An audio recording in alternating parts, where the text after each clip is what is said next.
Good afternoon, everyone. Welcome to the afternoon session. We will start with the 2024 ESC guidelines for management of elevated blood pressure and hypertension. Allow me first to welcome our guest faculty, Professor John William McEvoy. He is the co-chair of the 2024 guidelines for the management of hypertension, a professor of preventive cardiology, University of Galway. He's from National Institute of Prevention and Cardiovascular Health from Ireland. Thank you so much, John, for joining us in this annual event of the cardiology updates, the new ESC guidelines. So I will leave the floor for Professor Hazem Khamis, Professor Azza Farag, Professor Abdul Khan to chair this session. Good afternoon, my co-chairs, my professors and my colleagues. And we will start our session today with what's new about the new guidelines from the European Society of Cardiology. We have with us Professor McEvoy, the chairperson of these new guidelines. And this is for the first time we can make some separation between the definition of hypertension and elevated blood pressure. We have 4 talks. 3 by them were presented by Professor McEvoy, and the 4th one was Professor Hazem Khamis. The floor is yours, Professor McEvoy. Thank you to the chairpersons. Thank you to Dr. Abdelhamid and the organizers of this meeting for the kind introduction to Cairo. I'm coming all the way from Galway in Ireland, and I was very privileged to co-chair these new guidelines that were just released at the end of August in London. And I'm going to give 3 talks that are based on the guidelines today. The first is a summary of what's new. I'll then talk a little bit about the use of risk assessment in the management of hypertension, which is something that gets more emphasis in the new guideline. And my 3rd talk will be on challenges in the management of hypertension. So these are the guidelines. They took 2 years to produce, and they involved a large group of experts in the field, including cardiologists, general practitioners, geriatricians, nephrologists, and we also had a psychologist and 2 patients. And these guidelines are available free to download at the European Heart Journal website. So I encourage you to go and take a look. There's also a pocket version of the guidelines available, and there's also an app. So for those that like those kind of easier to access options, they're all available too. So what are the new highlights in the ESC guideline from this August? The first is to say that we obviously want to make sure that blood pressure is measured appropriately. In my view, this is probably one of the biggest problems in the management of hypertension. Even in the most advanced healthcare systems in the world, clinics are often very busy, and nurses may not always be following a standardized approach to measuring blood pressure. So it's important to, I think, for all of you, when you get back to your local hospitals, to kind of think about how blood pressure is being recorded in the patients you see, and ask yourself the question, is it being recorded appropriately? I think this is really key to appropriate management of patients.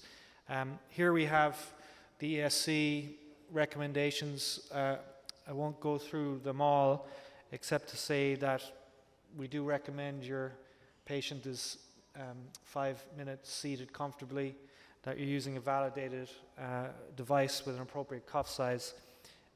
There is a website you can go to called Stride BP, where you can see if the device that you or your patient are using, see if those devices are validated. It's incredible to realize that approximately 10% of the devices on the market have been appropriately validated, and so up to 90% of the devices have not. That's not to say they're not accurate, but they haven't been validated at the level of the International Standardization Organization. So we should be measuring the blood pressure with the patient seated, or certainly with the back and arms supported. And 3 measurements, last 2 readings take the average. Those can be taken 1 to 2 minutes apart. Do not need to wait 5 minutes between measurements. If there's a difference between the arms, or difference, between the readings over 10, then you have to take more until you don't see that difference. We do recommend that you measure the blood pressure on both arms at the first visit. It's not necessary thereafter. Obviously, it's important to record the heart rate and measure, characterize the pulse. And we do, in the setting of more intensive treatment targets, which have been informed by the more recent trials, we do think it's important, at least on a once-off first visit basis, to assess for orthostatic hypotension. Some of this may not be practical in your hospital or clinic, but if it is, it's something that we do recommend. Okay, so out of office is something that is much more emphasized in this guideline than the prior guideline. I recognize that that is a resource that isn't always available, and it varies at the country level. In Ireland, we have a long history of out-of-office blood pressure measurements, and GPs routinely do this, and it's really well set up infrastructure of GP access to out-of-office blood pressure measurement with 24-hour blood pressure, ambulatory blood pressure monitors. Increasingly, we're also seeing patients measure their blood pressure at home with the home blood pressure monitor. These 2 out-of-office approaches to blood pressure measurement are complementary. They're not competing. One, of course, is an ambulatory blood pressure monitor. It's a 24-hour monitor. You can get the blood pressure during the day, also at nighttime, and you get a sense of the ambulatory blood pressure when the patient's doing their usual activities. Whereas a home blood pressure monitor is something that can be done on a more longitudinal basis. So a 24-hour monitor is, as it says, for over 24 hours, where the home blood pressure monitor, patients can measure it every day for as long as they want. So you get more longitudinal information on the blood pressure. But typically they only measure it during the day. Patients aren't waking themselves up at night to measure their home blood pressure. At least most of my patients don't. But these 2 approaches are recommended because we do know that there's a fair amount of white coat hypertension and masked hypertension out there. And so if you have access to this, this is recommended for both the diagnosis and ongoing management of hypertension. We do say where feasible. So one of the big updates in this new guideline was a relook at the classification or categorization of blood pressure. In the past, the 2018 guideline had 7 different blood pressure categories, including different stages of hypertension.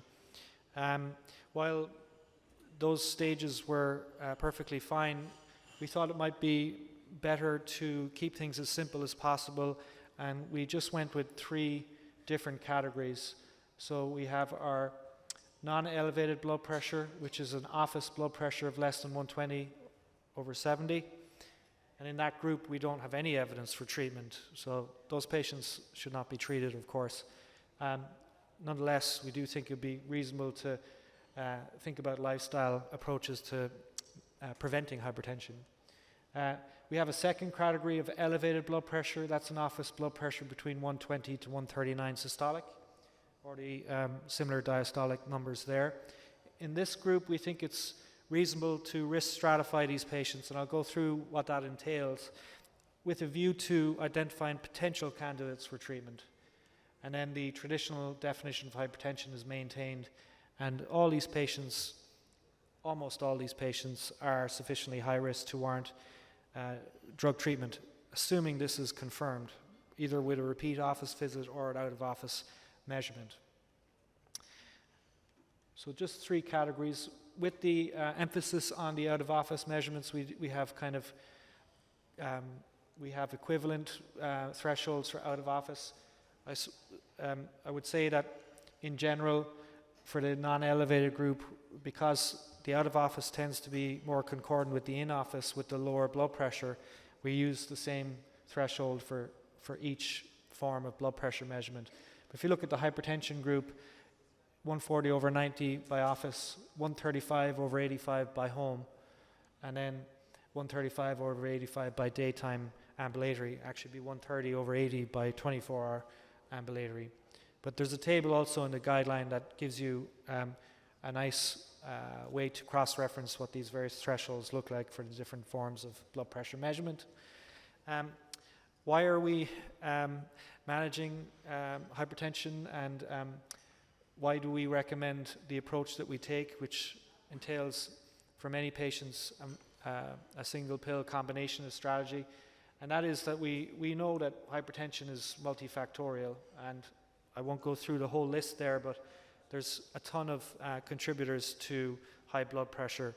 And so we have a number of different pathways that can be perturbed in patients with high blood pressure. And in some ways, it's difficult to individualize treatment to find out which one of these pathways is perturbed in any one patient.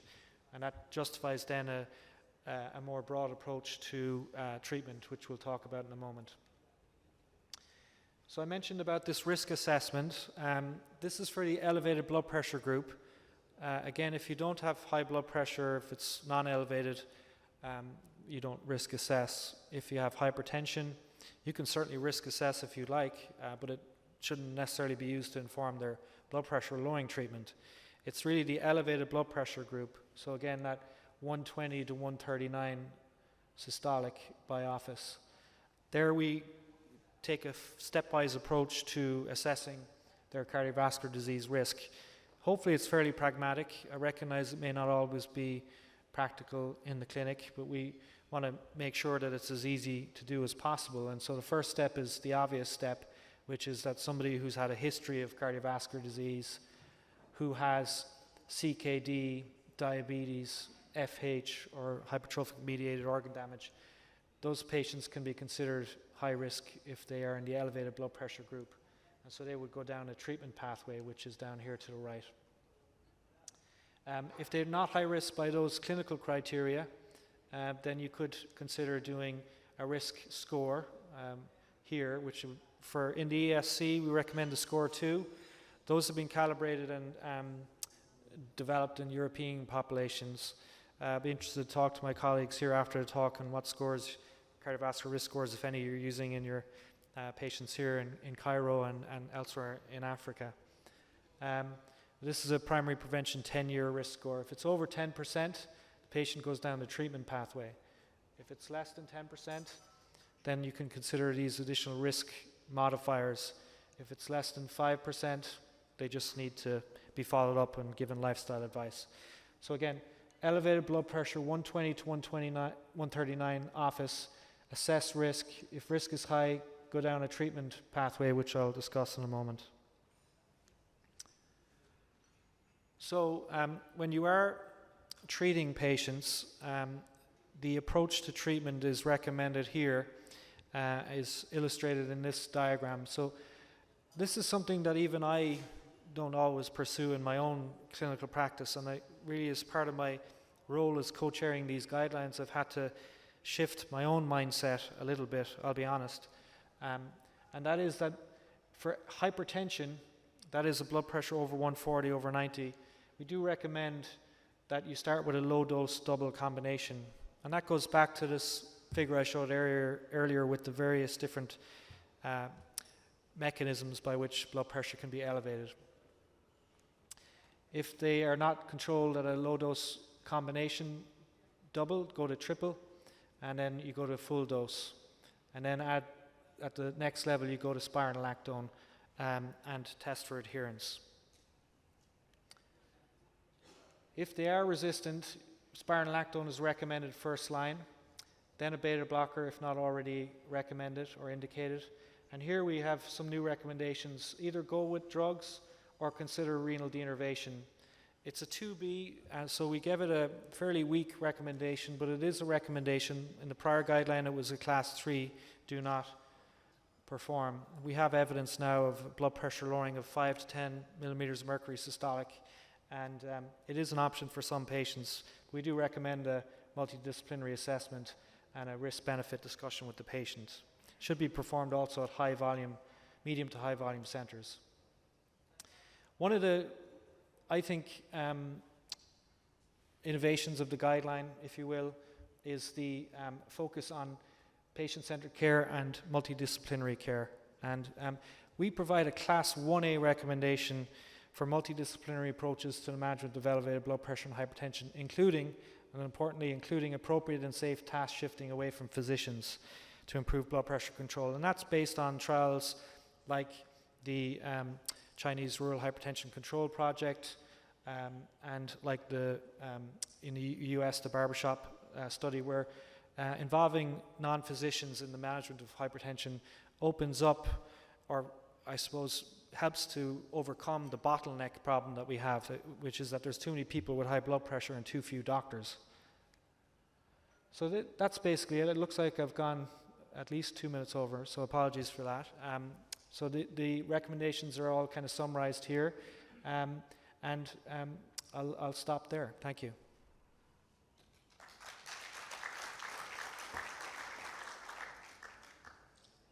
Thank you so much for this very nice presentation. I think that we can move to the next topic. Should we treat the number or the risk? You have the floor. All right, well, that's me. And so I'll move on here. So I've touched on this already, so this is in some ways a natural follow-on talk. So here, this is a lecture on, do we treat the risk or the number? And I suppose I could finish very quickly by saying you should probably think about treating both. Well, I would never treat one and not the other. So I'm not advocating in this talk for you to give somebody with high risk by a risk or a blood pressure lowering treatment irrespective of their blood pressure. I think that would be a bit silly if their blood pressure was 100/60. Just because they're high risk, they shouldn't be getting a blood pressure treatment, in my view. And similarly, I think it's probably reasonable to consider treating patients more intensively when they have high risk, even if their blood pressure isn't classically hypertensive. So anyway, we'll get into that here in this talk. There is a fairly well-established science behind both LDL-C reduction and blood pressure lowering, and the science is very consistent, and it's been shown time and time again that for every unit reduction in blood pressure, you get a fairly stable relative risk reduction in your cardiovascular disease. So that's what you're seeing over here. This is about 5 to 6 millimeters of mercury reduction. You get about a 15% reduction in ASCVD. So per 5 millimeters lowering of SBP, you get a 10 to 15% lowering of cardiovascular disease risk. So that's relative risk. There is another concept, and that's absolute risk reduction. And so relative risk reduction is basically stable for all patients. But in those who are at high risk at baseline, here we're using a 5-year risk score. This is from the Blood Pressure Lowering Treatment Trialist Collaboration. You can see that the higher the absolute risk at baseline, the higher the absolute risk reduction for any given reduction in blood pressure. And basically what this translates into is a lower number needed to treat. So if you're high risk, it's the number needed to treat to prevent an outcome, cardiovascular disease outcome, is lower than if you're low risk. So that's where this idea of using risk to try to pick out the patients with mildly elevated blood pressure, not hypertensive per se, but who have blood pressures above 130, systolic specifically, to try and identify patients that may benefit in that group. And these are the trials, and the trials have been fairly consistent in this regard.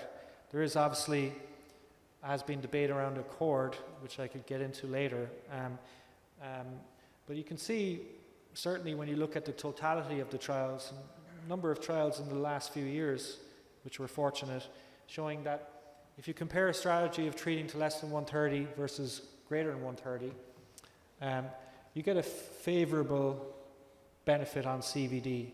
And if you meta-analyze that, that's significant. Similarly, you have a benefit on death. meta-analytically significant as well.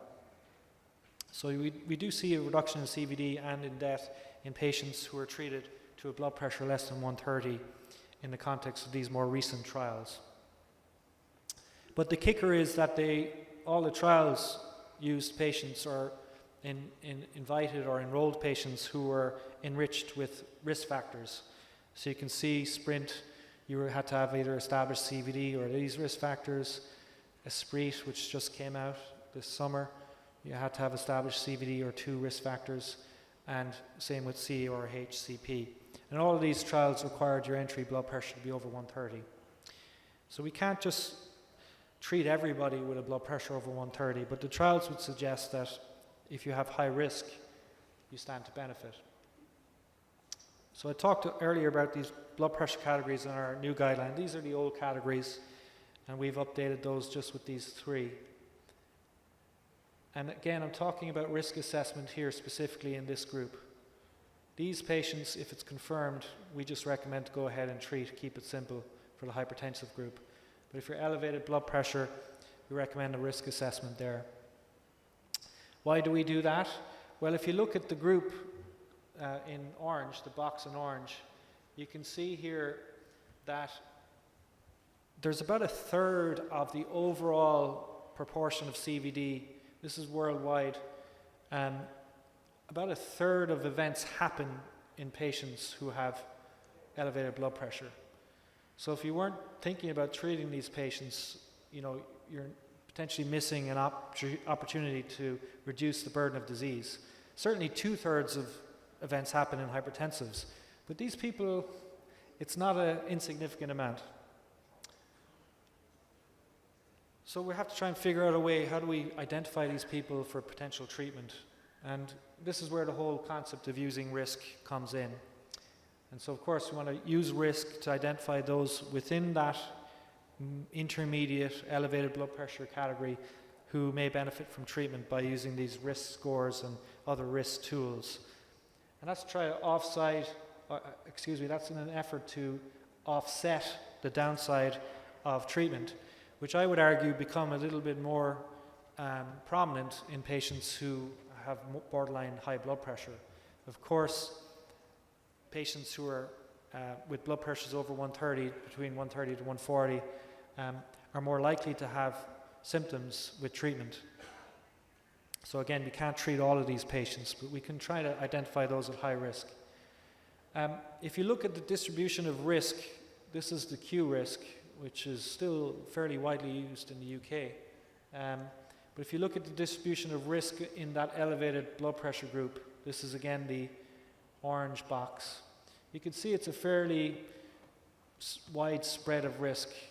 Probably 2/3 of these patients are actually low risk, less than 10%, and we would not recommend treatment there. But there's about a third of them that are above 10% who may benefit from treatment. In the hypertensive group, probably only about 20% overall are actually low risk. So we don't recommend you need to do a risk assessment in hypertensives in the red box, because we already know that most of them are high risk.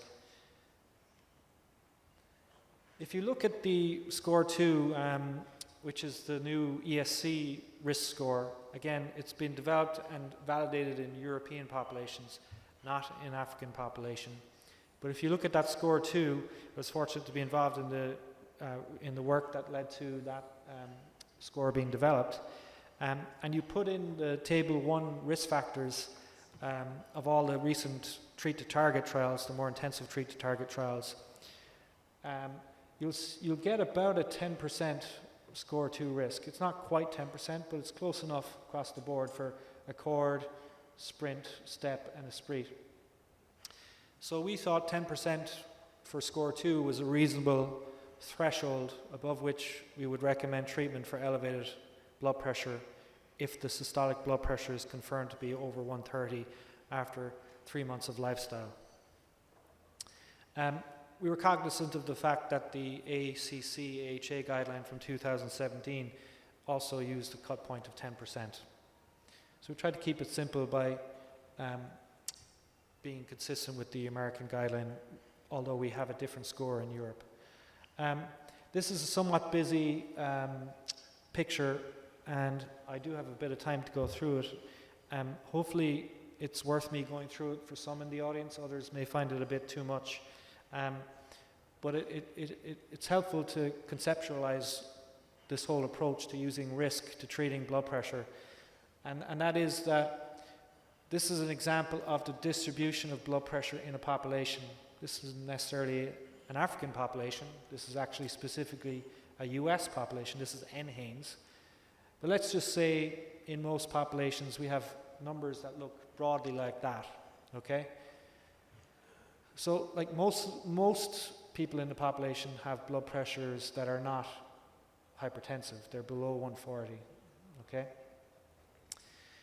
Now, when we think about shifting this curve to the left specifically with treatment, we do know that that would result in less cardiovascular disease. And I should probably have said at some point before now that cardiovascular disease, the leading contributor worldwide is hypertension and high blood pressure. It has the largest population attributable risk for cardiovascular disease and premature death in the world. So it's a worldwide problem. But if we think about shifting this curve to the left to try and reduce CVD, there's a couple of things that we can think about. We can think about the population impact. And so that's kind of your public health mindset. And in that context, these people who are really hypertensive, there's very few of them. So there's actually, although they're high risk individually, because there's so few of them, there's relatively few CVD events. And as you go down, you start to see more and more CVD events, even though the individuals themselves are lower and lower risk. And I already showed you that about a third of overall CVD events happen in patients who have traditionally considered normal blood pressures. So there is a benefit here to this shifting of the curve leftward at the population level. But what about the individual impact? There you have to think about the efficacy and the safety. And unfortunately here, as you get a lower blood pressure, you need a higher number needed to treat to prevent CVD. Whereas those who have very high blood pressures, because they're so high risk, they have a low number needed to treat. So in some ways, this is the clinical mindset. We want to pick out the highest risk people with the highest blood pressures and focus on them because they have the lowest number needed to treat. So we're trying to, I suppose, we're trying to balance these two mindsets.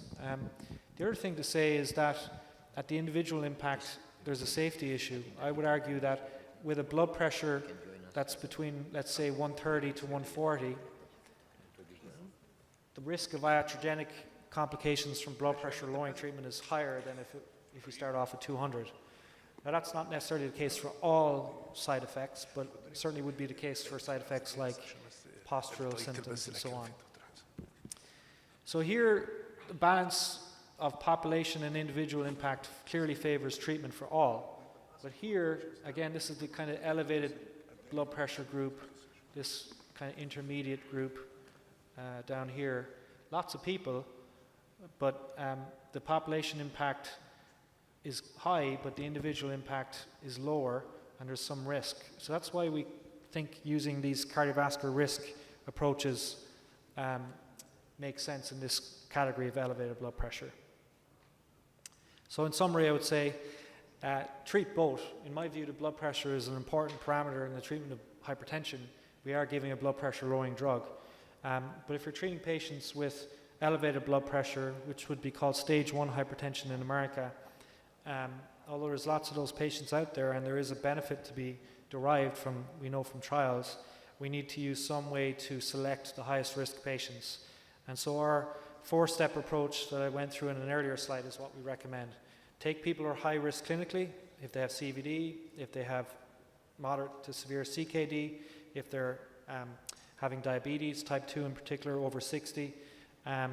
Take those people and consider treating them if their blood pressure remains over 130. If not, do a risk assessment, and risk scores are helpful there. I think if you can't do a risk score in your practice, it's not unreasonable to take some kind of threshold like 2 or more risk factors as a simple way of defining somebody as high risk. And there are more interesting kind of risk modifiers that I haven't gone into, things like coronary calcium, things like Lp(a), all those kind of things you see research papers on. But I think in clinical practice, very few patients, certainly for the management of hypertension, would need those kind of more novel tests, because we can pick up most people by doing a clinical risk assessment and estimating their 10-year risk. So that's what I've just said.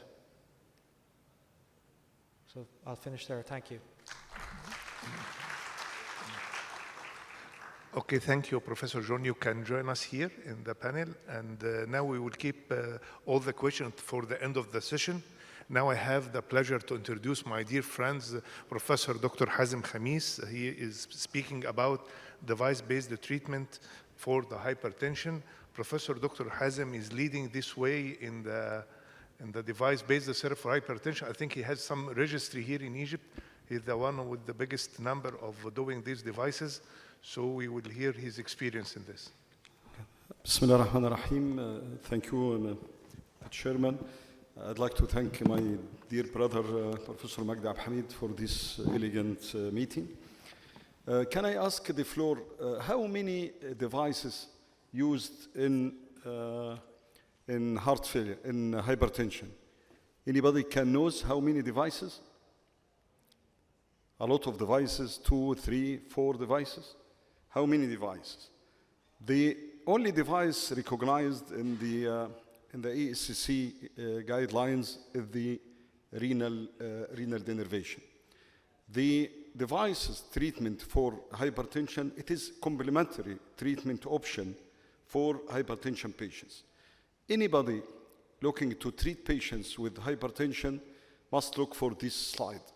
The blood pressure regulation, it is a lot of multifactorial can affect the treatment and the triggering of blood pressure. If you can imagine the ambient temperature, noise exposure, air pollution, all of these factors can affect the blood pressure and the hypertension.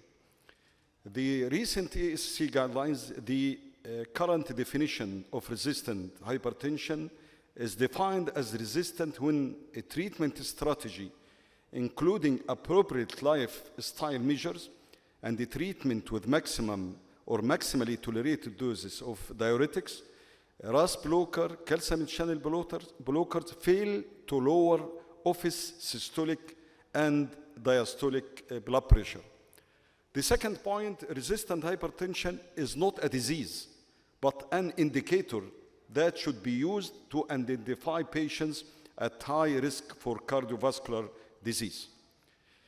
Conditions found to cause pseudo-resistant or resistant to blood pressure lowering, it's a lot of factors, poor adherence to or persistent with treatment, white coat phenomenon, poor blood pressure control, and causes of resistant hypertension, behavioral factors, overweight, physical inactivity, and so on. So these are the devices used in treatment hypertension: renal denervation, baroreflex amplification, iliac AV anastomosis, carotid body ablation, deep brain stimulation, transcutaneous median nerve stimulation, cardiac neuromodulation therapy. And these are the milestones in device-based treatment of arterial hypertension since 2009 up to 2021. If you look for the chart, a lot of trying to test these devices in treating hypertension in comparison to the medical treatment. Some of them have sham trial and others haven't sham trial. And this is 7 device-based therapies for hypertension. The renal derivation, we have large sham-controlled, randomized controlled trial with the effect of the renal derivation and the safety of the technique. The baroreceptor activation therapy, also we have large randomized controlled trials for first generation devices. And the carotid body ongoing observational just feasibility study, the central iliac arteriovenous anastomosis, deep brain stimulation, no registered trials, median nerve stimulation, ongoing sham-controlled, randomized controlled trials, and the vagal nerve stimulation, it was animal model data. So if you look, we have pacemaker-mediated hypertension treatment. Nearly 70% of pacemaker patients have hypertension. So through the software for any patient having permanent DDD pacemaker, we can use this pacemaker to decrease the blood pressure. It is programmable and adjustable at any time. This pacemaker can do immediate response. When you program this pacemaker to make the pacemaker to decrease the blood pressure, you can have immediate response and substantial reduction in the blood pressure, sustained effect, and the high responder rates. The renal sympathetic activation afferent nerves, the kidney, act as origin for the central sympathetic drive. We have afferent nerves coming from the kidney to the brain, and efferent nerves coming from the brain to the kidney. When the efferent nerves stimulate the brain, making increase the sympathetic overflow of the body, making hypertrophy, arrhythmia, oxygen consumption, sleep disturbances, vasoconstriction, atherosclerosis, and insulin resistance. And these efferent nerves to the kidney increase the renin release, increase sodium retention, and decrease the renal blood flow. So if this is the European Society of Hypertension Guidelines 2023, where the place of the renal denervation. RDN can be considered as a treatment option in patients with estimated GFR more than 40 milliliter, who have uncontrolled blood pressure despite the use of antihypertensive drug combination therapy, or if drug treatment elicits serious side effects and the poor quality of life, the evidence class 2 evidence B. In the new guidelines from the ESC guidelines, what is the recommendation? To reduce blood pressure, and if performed at a medium to high volume center, catheter-based renal denervation may be considered for resistant hypertension patients who have blood pressure that is uncontrolled despite 3 blood pressure lowering drug combination, including thiazide or thiazide-like diuretics, the class 2B, evidence B also. What are the modalities of renal denervation? We have 3 modalities of renal denervation. Radio frequency-based renal denervation, we have short-term safety, long-term safety, and we have randomized trials. The ultrasonic one, the ultrasonic device, and alcohol-mediated renal denervation. This is how can we do renal denervation. We have FDA approval for the renal denervation system, Medtronic system, the first, the medical paradise renal system, the ultrasound in November, 7th of November 2023, and for the using the multi-electrodes Medtronic device, the November 20th of November 2023. As we know, it is endovascular procedure. Technically, it is demanding. It is very simple technique to go with radio frequency catheter through the 6 French sheaths to the aorta and go to the renal arteries with multi-electrodes, controlled device to do denervation to the renal arteries using regular 0.14 guide wire with good, very good generator to do the ablation. This is the catheter with 4 electrodes, Higgs-like. When you put this catheter inside the renal arteries, will go to the distal to the bifurcation and doing the ablation. The second device, the ultrasound paradise system, having 2 very important figures. The cold system, this is protected the renal artery from the inside, and the heat to ablate the renal arteries. And all these devices is very effective and very safe to use, even the radio frequency or the ultrasound using a device. It is a balloon, semi-compliant balloon, attached to ultrasound device, doing the ablation at the same time, doing cooling system inside the renal arteries. The third type of renal denervation is alcohol-mediated device, injection of 0.6 milliliter of absolute alcohol through perfusion catheter using a special needle to penetrate the intima to the renal nerves. This is the modalities. The renal denervation not only affect the blood pressure, they can affect the chronic heart failure, atrial fibrillation, ventricular tachycardia, sleep apnea, type 2 diabetes, and chronic kidney disease. We have also carotid bulb restoration. It is a device in the carotid bulb. It is this device reshaping the vessel, increase the differential strain, and therefore the stretch measured by the baroreceptor with every pulsatile wave concentrated within the window of the device. There is also carotid body denervation, because the carotid body also provides direct excitatory synaptic drive to the neurons. If we denervate the carotid body, we can decrease the blood pressure. Also can be used in asthma. We have a very good effect in sleep apnea. The arteriovenous fistula creation, it is a device doing AV fistula in the iliac artery to the iliac veins, decreasing the afterload, doing peripheral vasodilatation, decreasing the blood pressure. Mr. Chairman, my dear colleagues, we can conclude from this presentation. At present, lifestyle modification and the medical therapy remains the mainstay of care. Renal denervation has established efficacy and the safety, adding to our clinical toolbox to treat uncontrolled blood pressure. Different strategies exist to modulate sympathetic activity, thermal and chemical nerve ablation using various anatomical targets. You can use implants and also AV fistula. And thank you very much.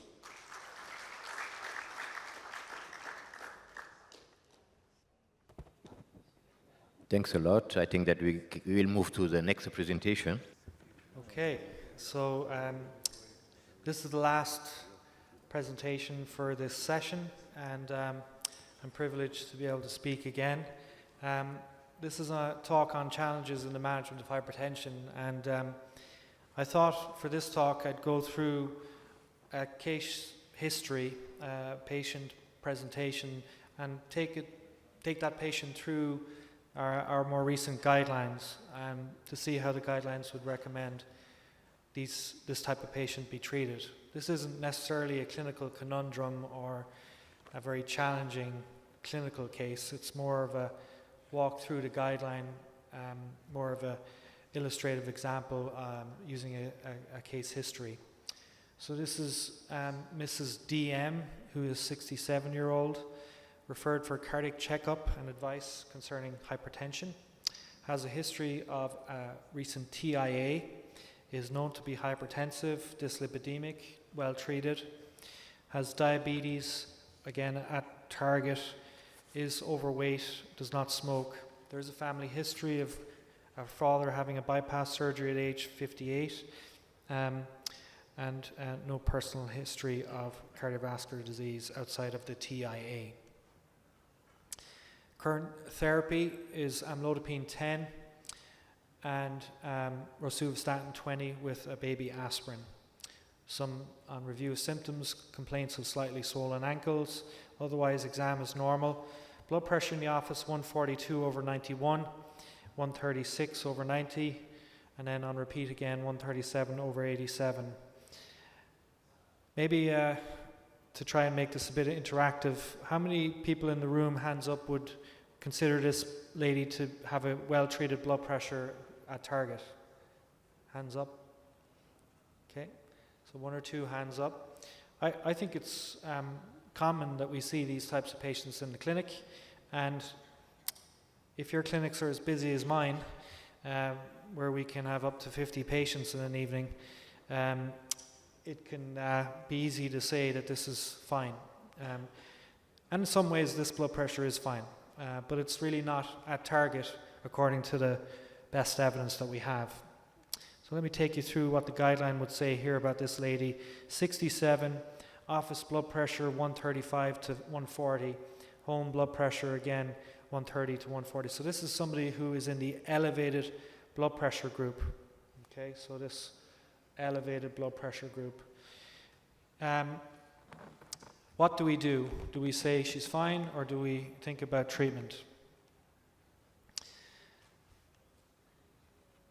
So here we would say, according to the guideline, first, is she elderly, over 85? Does she have moderate to severe frailty? Does she have symptomatic orthostasis or short life expectancy? She doesn't, at least from the stem that we have, she doesn't have any of these problems. So we can bring her down here to this step. Again, elevated blood pressure here. Doesn't meet these criteria for more lenient targets. So we want to consider more intensive targets. Then we do that first step in the risk assessment that I already discussed earlier. In this case, a history of TIA would meet the criteria for CVD. So she would go down a treatment pathway. Okay, so this patient is fairly straightforward. He has a history of a TIA with elevated blood pressure and home confirmed blood pressures over 130. Okay, so what are recommendations in the guideline? Again, we use a risk-based approach for management of elevated blood pressure. Here she already met the criteria because of established CVD. If she had not, like I said earlier, we'd recommend a risk assessment using some 10-year risk score. If it's over 10%, treatment would be considered. Less than 10%, treatment likely not considered unless you want to do some more risk testing. So here again, established CVD, so she'll go down this pathway. We do not need to do all these other risk assessment tests. So lifestyle for 3 months, and if the blood pressure remains over 130 over 80, then treatment intensification would be indicated for somebody like her. What's the approach to lifestyle? It's as you imagine, I suppose. It hasn't changed a lot over the years. There's 2 areas I would say it has changed. One is an increased recommendation for potassium supplementation. We've already known for decades that potassium supplements can lower blood pressure, but it was really with the SAS trial and the DECIDE SALT trials, so 2 big outcomes trials done in the last 4 years, that we've evidence now for potassium supplementation to reduce CVD outcomes mediated by that blood pressure lowering effect. So what do I mean by that? I mean potassium-rich diets. Obviously, we want to make sure these are not patients with advanced CKD, where there's some risk. But outside of patients with advanced CKD, this is a safe approach to look at the potassium intake in the diet, see if it can be increased. Avocados, fruit, bananas would be classic examples. The other approach here is to try a salt substitute, and certainly in Ireland and many European countries on the market in shops, patients can buy themselves low salt, so it's 75% sodium chloride, 25% potassium chloride, and that's what was used in these outcomes trials I mentioned already. So that's something maybe that's slightly new, maybe not something that everybody in the audience is aware of. Physical activity is a no-brainer. I suppose where the science has moved with physical activity is to say that not just aerobic physical activity, but also resistant exercise. So dynamic or isometric resistance exercise can also help to lower blood pressure. Clearly, we've known for decades that sodium is to be reduced in hypertensive patients. We could have a debate on the sodium J-curve, some in the audience might be interested in, but really for most people, certainly in Western societies, I'm sure here in Cairo as well, the average daily intake of sodium is well above what we were evolutionarily used to when we were evolving from from our earlier prehistoric origins. And so we're all exposed to too much salt that our bodies can take. And by reducing salt, you can help to lower blood pressure. So there's the lifestyle approaches. Again, potassium and resistance exercise might be new to you. This lady's on a single pill at a full dose. And so that's not uncommon. Certainly in Ireland, we'd see a lot of patients referred from GPs on a single pill. And like I said, I myself have patients on single pills. And it's a mindset change to try and get them to consider going from something like a single pill at full dose to a dual combination at a half dose. So that's what the guideline would recommend for this lady, that she be transitioned from amlodipine 10 to perindopril amlodipine as a single pill combination if possible.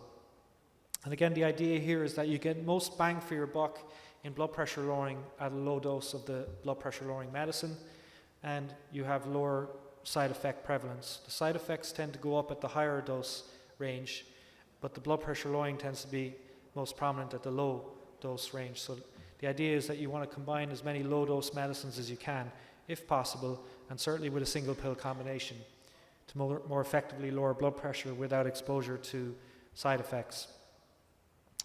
Now you could consider initial monotherapy in somebody who's in the elevated blood pressure category, so she's in that group, so it could be considered, or if she was moderate to severely frail or symptomatic or elderly.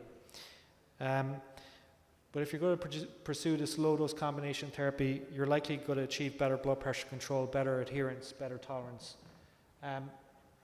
In terms of the timing of the treatment, there have been some data over the last few years, and one trial called HYGEA that suggested that nocturnal dosing of antihypertensives was the way to go.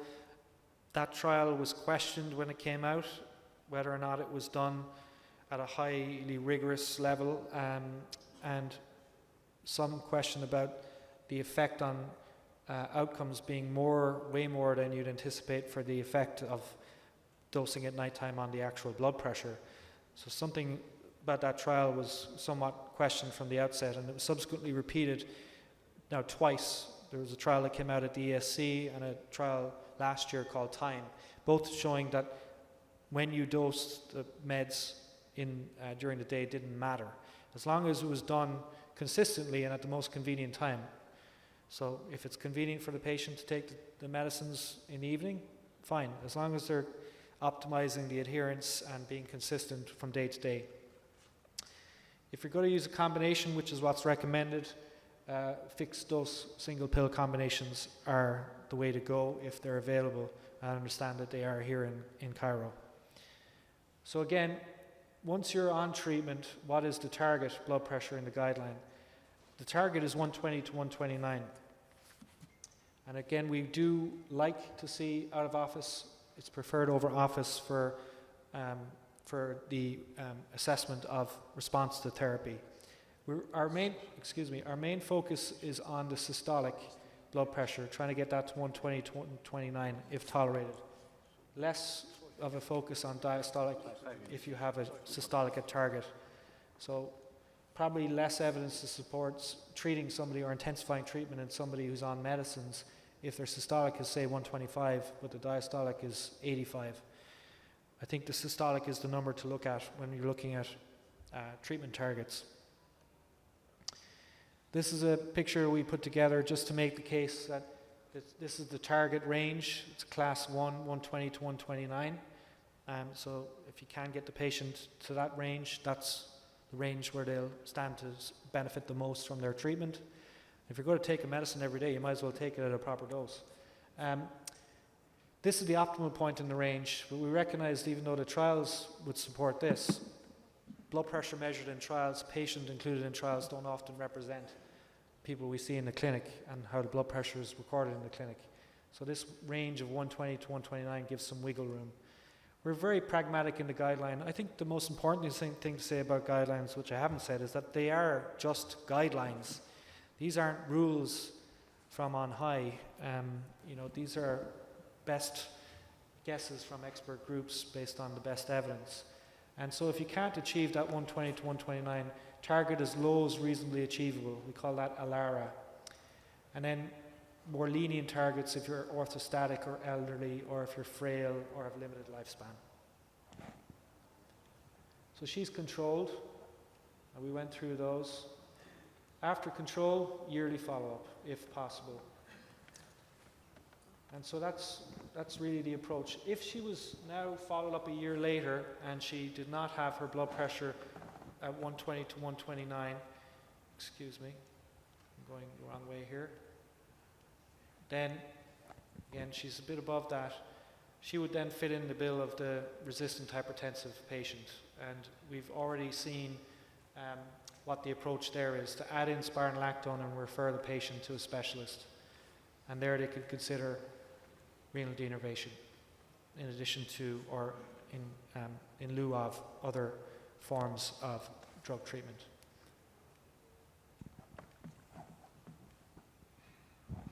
And that's our take-home messages. So risk-based approach, lifestyle, low-dose combination as a fixed-dose single pill combination, targeting a blood pressure 120 to 129 systolic, provided treatment is tolerated, follow-up and communication. Thank you. Thank you very much, Professor McVoy. I just want to ask you about your opinion about the specialized hypertension clinics, because of the challenges you can meet with the hypertensive patients, especially with treatment, with clustering of various risk factors.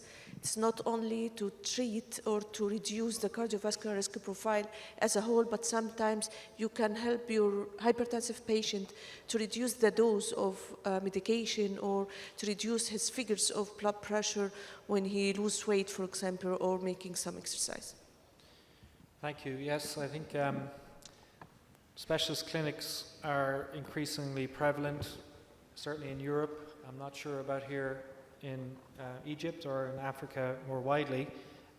I have a specialist clinic once a week where we see patients with resistant hypertension or early onset hypertension, and our main focus is on secondary hypertension evaluation, which has become, I would say, complicated, and it is an area that requires a multidisciplinary team and input from non-cardiologists. So in the blood pressure clinic that I have on Wednesday mornings, which we did the day before yesterday, the team that I work with is me, cardiology, but also we have a nephrologist and an endocrinologist. And patients are sent in by their GPs. We undergo a very rigorous secondary hypertension evaluation. The thing that we see a lot of in these specialist clinics, and the one that is very prevalent, and particularly in some of the African patients that we have living in Ireland, I would say, is Conn syndrome. We have a lot of hyperaldosteronism, and it's been an eye-opener for me, certainly, to see how many patients we've diagnosed with hyperaldosteronism once we follow a very rigorous protocol. It's challenging, though, because many of the medicines they come in on can interfere with the testing, certainly the screening tests, the aldosterone-renin ratio. But I think these clinics are very important because they are a way to evaluate secondary hypertension. You know, historically, we would have all, maybe in medical school, learnt that essential or primary hypertension is by far and away more common. 90%, 95% of hypertensives have essential hypertension.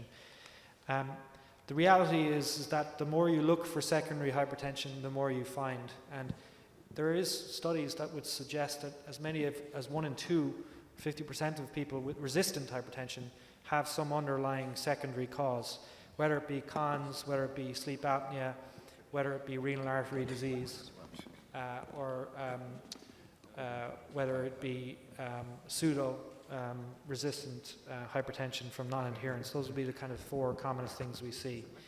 And the more you look, the more you find. I will say that anecdotally, we've had many patients in the clinic who've been treated for years by their GP and by specialists with very poorly controlled blood pressure, who've come in on 4, 5, 6, sometimes 7 meds, and they've just not been diagnosed with Conn's. And you put them on spironolactone, and their blood pressure problems dramatically improve. And so I think those patients really benefit from a specialist clinic. There's an increasing recognition that these specialist clinics can help with the assessment of adherence and pseudo-resistant hypertension. That's something that even in Ireland we don't have access to on a routine basis. So sampling urine, for example, for metabolites of drugs. But in the research that's been done, unfortunately, despite the fact that every patient I ask says they take their medicine, when you actually measure their metabolites, probably about 1 in 3 to 1 in 2 don't have the metabolites they should have in their urine. And so that's something that's becoming more and more prominent as well. But I think the other point you made was that it's sometimes worth a patient being assessed in a specialist clinic to try and rationalize their treatment. And like you said, there are patients that are on 3 meds with the GP, 4th med, 5th med. The meds keep on getting added, and somebody hasn't really taken time to say, well, why are they on 6 meds, and do they have secondary hypertension? If you can get that diagnosis, I can guarantee you can actually come down on the medicines if you get them on the right medical treatment for a given secondary hypertension cause. So I think the specialist clinics have a role to play there, but obviously not every health system can provide those resources. Thank you very much. Can you have we'll add just 3-5 minutes. We need to have this chance to analyze the impact of this European Society of Cardiology guidelines in hypertension on our country and the African country. So we have a lot of challenges, and what is the impact of these new guidelines on our management in our country?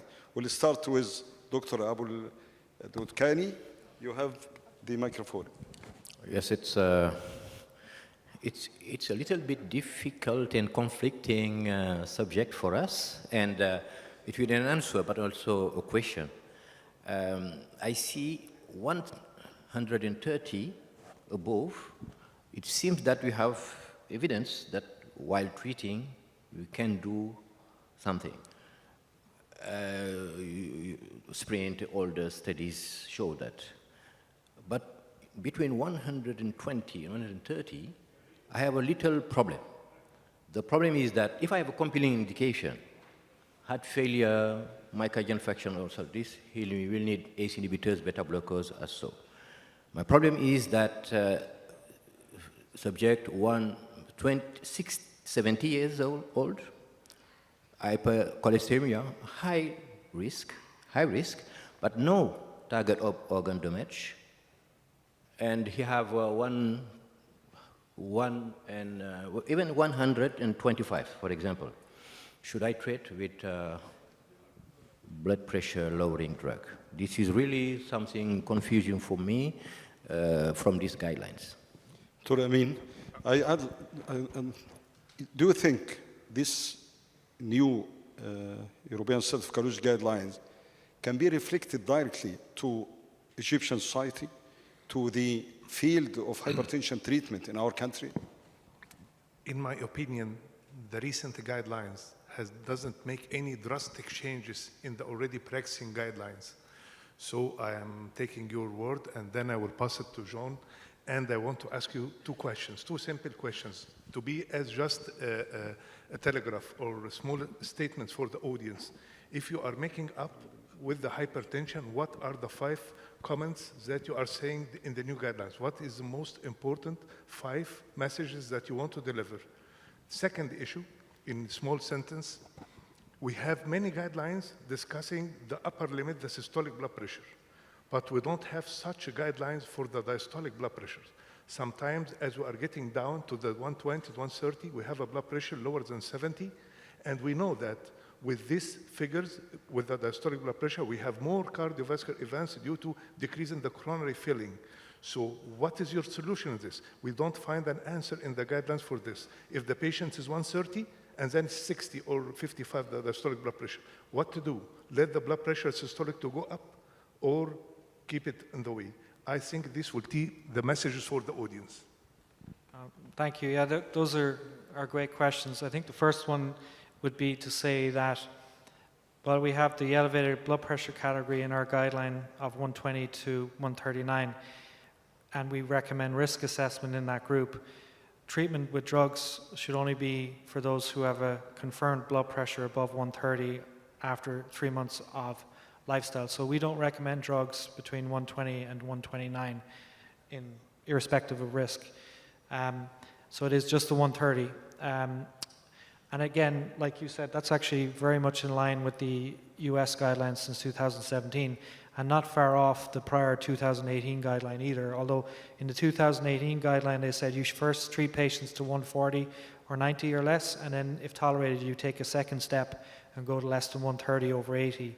I suppose where we differ with that 2018 approach is we felt the evidence is now strong enough to say you should actually just go first to 130 over 80 or less if tolerated, and then back off if you need to. So slightly different mindset, but ultimately very similar. In terms of the main take-home, I've kind of said one of them already, which is that we want to try in the first instance to get patients on treatment to a target of 120 to 129. You can call that less than 130 if you like, but we said 120 to 129 because we don't think you should be treating people less than 120. So that's why we didn't say less than 130. It was a bit vague there. But that's probably the most important thing. I think the second thing is the emphasis on out of office.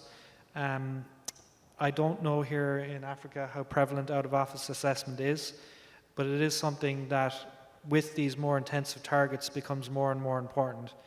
And it's now really a class 1 recommendation for both ambulatory and or home blood pressure measurement. The third thing that is important in the guideline is the idea of using risk for people who have that elevated blood pressure. We've gone through the use of risk. That's one that is very well established from evidence. It makes sense based on evidence, but it can be sometimes hard to practically implement. And so that's a concern I have, how many people are actually going to measure risk. We did put in some practical guidance about how you can guesstimate risk based on just the number of risk factors. And then the other thing is that I would say, big take-home message in the guideline is that we don't advocate that older people be treated any differently than younger people unless they're over 85, so the oldest of the old, or if they're frail. Whereas prior guidelines would have said over 60 you should not treat to these more intensive targets. We took that away because all the evidence is there for even the older participants. If they can tolerate that treatment, they should get it. But of course there will be patients who can't. But not to be as maybe ageist, if you will, as previous guidelines. And then the renal denervation is a new thing. If you read the guideline, you'd be interested because my start in hypertension was in the area of diastolic blood pressure, and that's actually my research interest. And I published a very prominent paper when I was a trainee on the diastolic blood pressure J-curve and its relationship with cardiovascular disease and relationship with coronary ischemia, relationship with troponin. There is a J-curve for all those outcomes. So there is an association between a low diastolic blood pressure and adverse outcomes. The question is the association causal or is it confounded by something like reverse causation or other illnesses? They looked at this in SPRINT, they looked at this in STEP, they looked at this in ACCORD, they looked at this in SPS3, so all the kind of intensive treatment target trials, not the more recent ones haven't been done yet anyway, but they have looked at this in the ones that were done, say, in 2017 to 2022. And the benefit of intensive treatment when you're looking at a systolic target, and in most of the trials it was less than 120 versus less than 140, that benefit was seen irrespective of your baseline diastolic blood pressure. So if you had a low diastolic blood pressure with a high systolic, so-called isolated diastolic hypertension, or if you had combined diastolic-systolic hypertension, it didn't matter. If you got the systolic to target, the patient benefited. There's also now evidence, albeit indirect, not trial evidence, but indirect evidence from these so-called Mendelian randomization studies using polygenic risk scores.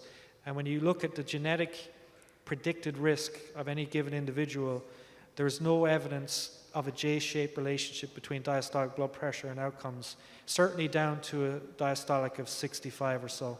So we actually have a whole section on this, and we say if your systolic needs to be between 120 to 129 and the patient can tolerate that, you ignore the diastolic. I think we are a little bit late, so thank you very much, Professor McVoy. Thank you very much, Professor Hazem Khamisa and my co-chairman. And thank you all, and we conclude this session.